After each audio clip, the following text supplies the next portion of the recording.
So today I want to take a look and see how much you need to invest in the S&P 500 to be able to earn $500 a month in dividend income.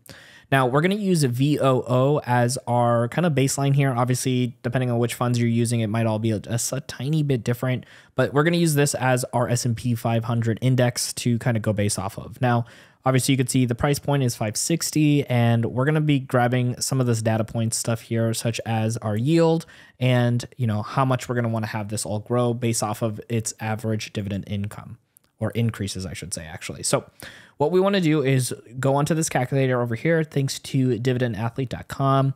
And we're going to go ahead and start plugging some stuff in, and we're going to toss in some numbers. We're going to kind of throw things around. I haven't actually planned or estimated some of this, so we're actually going to find out in real time what it's going to take to make $500 every single month.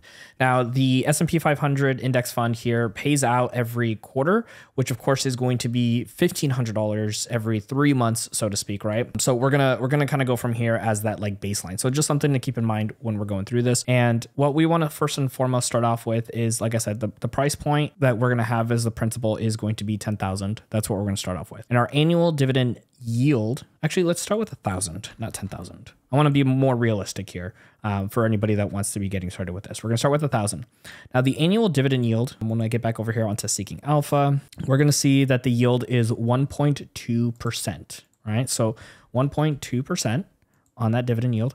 Now, it's asking if it's a taxable account or not. We're going to say yes for our example here today. We're going to leave the dividend tax rate at 0 for this example. And then there's the annual dividend increases and then the expected annual share price. Now, if we go over here, back onto Seeking Alpha and click over to the dividends, we're going to see that the 5-year growth rate over here is 3.77% over the last 4 years. So that's just something to keep in mind when kind of going through this. That is the typical increase, right? So I just forgot the number. Wow, 3.77. So this only goes one decimal. So we're going to do 3.8. If it even does it, 3.8. Now, for some reason, this also goes up here too. So I'm going to have to figure out, I think I had to, so the expected annual share price is going to be appreciated by about, let's say 10.5%. That sounds about right for me. All right. So obviously we just jumped ahead here and I got it figured out there. And so next up here, we're going to put the annual contribution. So this is annual, but we want to kind of consider like how much can we put in per month. But like realistically, let's just say you could do $6,000 every single year. Obviously, that breaks down to $500 that you're putting in now to hopefully get some, in the future. Now, there's this thing called the DRIP. This is the dividend reinvestment program, or whatever you want to call it. And this is essentially saying that every time we get dividends, we want to reinvest them. And because we're, hoping to receive this money down the road, we don't need it today. And ideally, we want to toggle this on. Now, as far for the years, let's go ahead and start off with 15 years here for this example. So it gives you some nice graphs here, but let's go down to the chart. And unfortunately, this top piece doesn't kind of follow us along, but we're going to look at the principal and then the annual dividends over the 15 years. So let's go ahead and scroll down here. And you can see here, so in 15 years, this ideally estimated would be worth about 200,000. And then the dividends we'd get annually would be $2,300. Now that's not close to what we need, right? We would want $6,000 annually to make $500 a month. So let's go ahead and readjust some of these numbers here in real time so we can kind of take a look.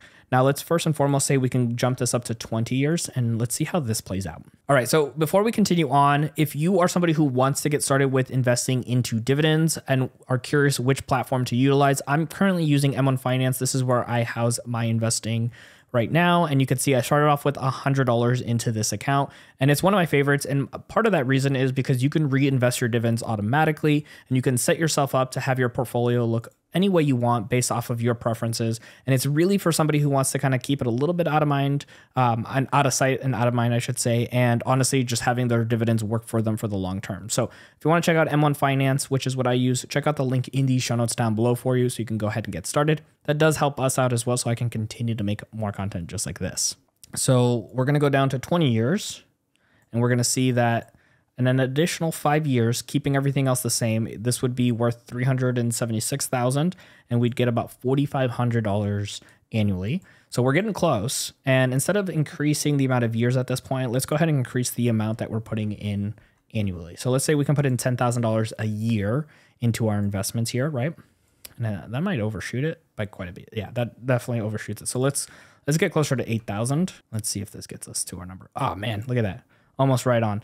So In 20 years, this account would be worth about $500,000. And then what's really nice is our annual dividends would be about $6,000, which would equal out to $500 every single month. Obviously, if it gets paid out quarterly, about $1,500.